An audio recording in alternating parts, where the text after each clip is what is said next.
Hello, I hope उद्याच्या exam करता तुमचं प्रिपरेशन चांगल्या रीतीने झालं असेल. आपण बोलत आहेत नोंदणी व मुद्रांक विभाग शिपाई गट ड ची एक्झाम आहे, जी उद्यापासून 1 जुलैपासून सुरू होत आहे. आता त्या परीक्षेचं स्वरूप वगैरे तर तुम्हाला माहित आहे, पण काही जण असतात बे की सर आम्हाला परत एकदा सांगून द्या, किंवा जाताना एक्झामला काय करायचं काय नाही करायचं, कोणत्या वस्तू घेऊन जायच्या, कारण की ऑनलाईन आहे. खूप जण पहिल्यांदा ऑनलाईन देतात, तर त्यांच्याकरता हा छोटासा 2 मिनिटाचा व्हिडिओ आहे. बघून घेऊया. बघा पेपरचा पेपर कसा असणार आहे. तुम्हाला एकूण 4 सेक्शन असणार आहे. एक इंग्रजी, मराठी, जीके जीएस आणि मॅथ्स रिझनिंग, अंकगणित, बुद्धिमत्ता. तर प्रत्येकाचे 25 प्रश्न येणार आहे. प्रश्न 25 आहे, 25 क्वेश्चन्स इच, 2 मार्काला. तर त्या हिशोबाने 200 मार्काचा पेपर. तर 30 मिनिट प्रत्येकाकरता आहे. आता असं होऊ शकतं की तुमच्या शिफ्टमध्ये तुमच्या त्या कॉम्प्युटरवर जीके जीएस पहिल्यांदा सुरू झाला, त्यानंतर इंग्लिश सुरू झाला, मग मॅथ्स रिझनिंग सुरू झाला, मग मराठी सुरू झाला. कोणाच्या याच्यात पहिल्यांदा मराठी सुरू झाला, मग जीके जीएस झाला, मग मॅथ्स रिझनिंग झाला. कोणाच्या याच्यामध्ये पहिल्यांदा मॅथ्स अँड रिझनिंग सुरू झाला. तर ते तुमच्या हातात नाही, ते रिशफल करून येणार. एक दुसरी गोष्ट, एकदा सपोज मॅथ्स रिझनिंग सुरू झाला आणि ते 30 मिनिटाचाच वेळ आहे, तिथं असं काही नाही की मॅथ्स रिझनिंग करता आपल्याला जास्त वेळ पाहिजे होता आणि इकडे कमी पाहिजे होता, असं नाहीये. ठीक आहे. तर एकदा हे 30 मिनिटं सुरू झाले, ते अशी उलटी घड्याळ सुरू होते, तर ते कमी कमी होत जातात. तर या ठिकाणी तुम्हाला एकदा 30 मिनिटं संपले की तो ऑटोमॅटिक कट होतो आणि नवीन सेक्शन ऑटोमॅटिकली सुरू होऊन जातो. याच्यामध्ये लॅग वगैरे नसतो, तसं लॅग पडणार नाही ऑफकोर्स, पण बघूया आता काय होतं. तर हे असं असणार आहे. टोटल 120 मिनिटं म्हणजे 1 तासाचा, आपले 2 तासाचा पेपर असणार आहे. ओके. तर हे एक झालं. 5 ऑप्शन असणार आहे यावेळेस. नॉर्मली तुम्ही टीसीएस आयबीपीएसचा पेपर बघतात, 4 ऑप्शन असतात, पण यावेळेस 5 ऑप्शन असणार आहे. नेगेटिव्ह मार्किंग नाही, तर जेवढे 25च्या 25 दिसतात सगळे सॉल्व्ह करायचे.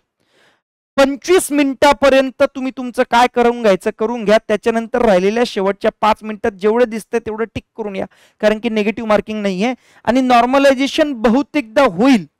असं का सांगतोय, कारण की टोटल 15 डिफरंट शिफ्ट्स आहे आणि 15 क्वेश्चन पेपर त्याप्रमाणे बनवले जाणार आहे. तर थोडंसं 5-6 पेपर असले असते तर नॉर्मलायझेशन नसतं झालं, पण इथं मिनिमम 15 आहे, तर त्यामुळं नॉर्मलायझेशन होण्याची शक्यता आहे. ठीक आहे, सुरुवात करूया. तर तुम्हाला ॲडमिट कार्ड घेऊन जायचं आहे नॉर्मल, आणि त्याचसोबत त्याची झेरॉक्स पण पाहिजे.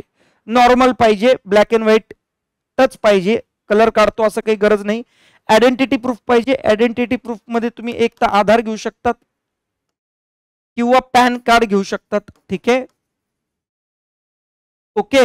किंवा तुमचं ड्रायव्हिंग लायसन्स घेऊ शकतात. आता खूप जणांचा असा प्रॉब्लेम आहे की सर आफ्टर मॅरेज वालं फिमेल कॅन्डिडेटचं नाव चेंज झालेलं असतं, तर वाटलं तर मॅरेज सर्टिफिकेट पण घेऊन जा.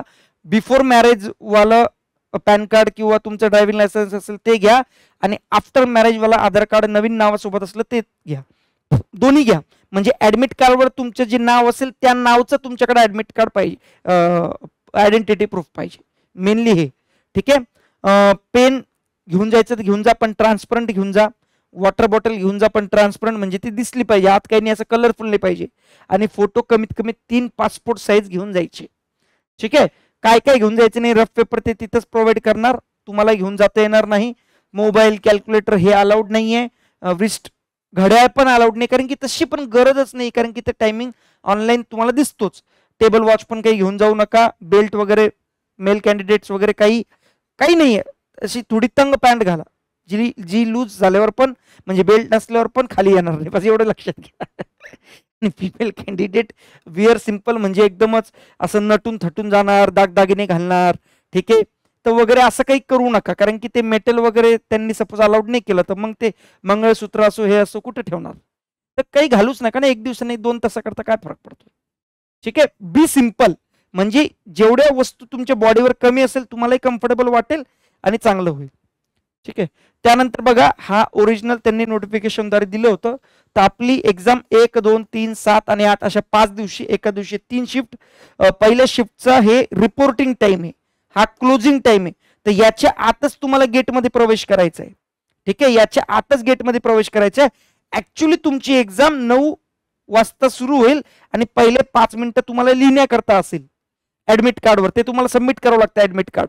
तर ते 5 मिनिटं म्हणजे 9 वाजून 5 मिनिटानंतर तुमची एक्झाम सुरू होईल आणि 11 वाजून 5 मिनिटाला संपेल, असे 2 तास येते. ठीक आहे. हे सेकंड शिफ्ट, थर्ड शिफ्ट.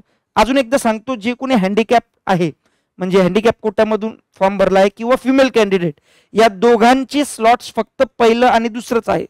तिसऱ्या शिफ्टमध्ये फिमेल कॅन्डिडेट एकही भेटणार नाही, हँडिकॅप एकही भेटणार नाही, कारण की ते तसंच सिक्युरिटी पर्पज त्यांनी केलेलं आहे. ठीक आहे. आता मेन फक्त गोष्टी सांगतोय तुम्हाला. सीसीटीव्ही असणारे, photo of scribe is to be capture. जो हँडिकॅप आहे त्याला जर रायटर वगैरे घेऊन गेला तर त्याचा पण फोटो लागणार, त्याची आयडेंटिटी कार्ड लागणार, त्याचं ऍडमिट कार्ड लागणार, हे लागतं. हा, मोबाईल जॅमर्स असणार, त्यामुळे तसं पण मोबाईल चालणार नाही. हँडहेल्ड मेटल डिटेक्टर, मी तुम्हाला तेच सांगितलं की तुमचं ते जे काही असं दागदागिने वगैरे फिमेल कॅन्डिडेट असतात किंवा बेल्ट असतो, ते बेल्ट काढायला लावणार. ते बाहेर आता कोणी उचलून गेलं तर अर्ध लक्ष बाहेर आणि अर्ध लक्ष एक्झाम मध्ये. तर असं कमीत कमी वापरा, घेऊनच जाऊ नका मोबाईल, काय बिघडतं. ठीक आहे. All the women candidates have been allotted in the first 2 shifts only. ठीक आहे. All the men candidates have been accommodated in the all 3 shifts. सगळं दिलेलं आहे.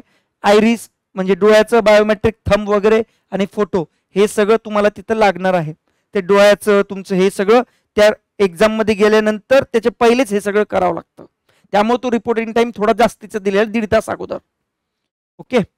आता हा एक्झॅक्टली बघा, कॅन्डिडेट आयरिस, फोटो आणि बायोमेट्रिक, हे जेव्हा तुम्ही त्या पिरियडमध्ये जातात 7:30 ते 9च्या पिरियडमध्ये हे सगळं करावं लागतं. त्यामुळे लवकर जा की तुमचा लवकर नंबर लागून तुम्ही जागेवर बसू शकतात आणि रिलॅक्स होऊ शकतात.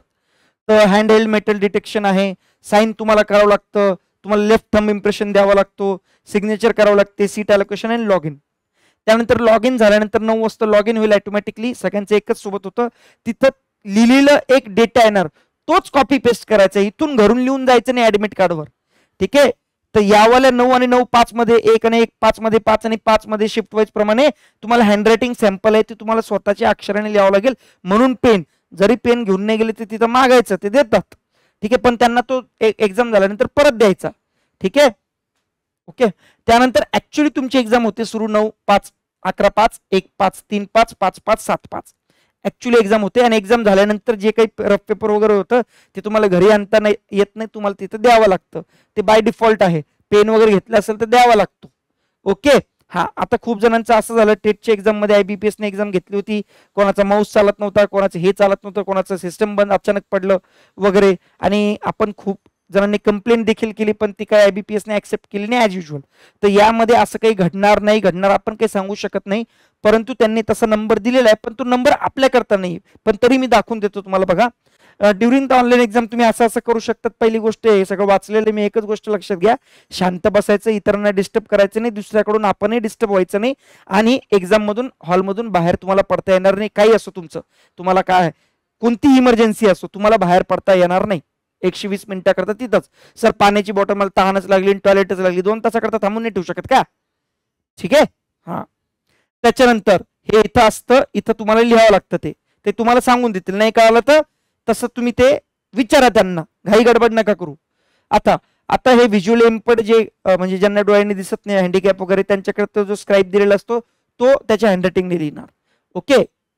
ठीक आहे. No candidate should be allowed to leave while the test is in progress. Already सांगितलं मी, तुम्ही जाऊ शकत नाही वगैरे वगैरे वगैरे. आता in case you receive a complaint about defective test questions वगैरे वगैरे, तर त्या ऑफिसरला सांगा. Such cases can be reported to the office of IGRSC आणि IBPSC mention in the online exam report.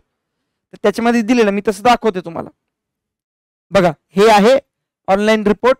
यांना तुम्ही मेसेज करू शकतात, फोन करू शकतात. फोन नाही उचलला तर झालं मेसेज करून टाका, म्हणजे ऍज अ प्रूफ तरी असतो. व्हॉट्सअप नंबर असेल किंवा टेक्स्ट मेसेज तरी करा. टेक्स्ट मेसेज तर सगळ्यांकडे रिसिव्ह होतो, भले हा व्हॉट्सअप नंबर आहे की नाही आपण चेक नाही केला, तर ऍटलिस्ट टेक्स्ट मेसेज करून ठेवा. ठीक आहे. हा, फोन नका करू, टेक्स्ट मेसेज करून ठेवा, काहीतरी प्रूफ असेल. ओके.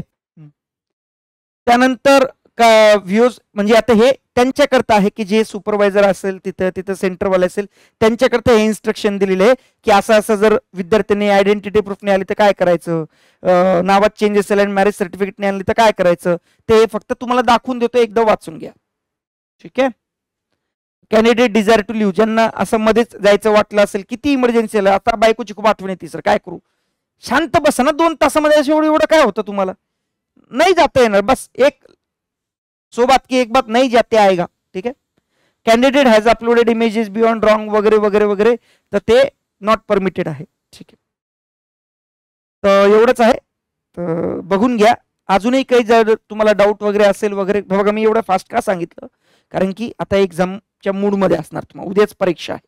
तर 2-5 मिनिटाचा व्हिडिओ फक्त बघून घ्या, सगळं काही डॉक्युमेंट्स रेडी करा. तरी काही प्रॉब्लेम आला मला खाली कमेंट बॉक्समध्ये विचारा, मी लगेच रिप्लाय देतो.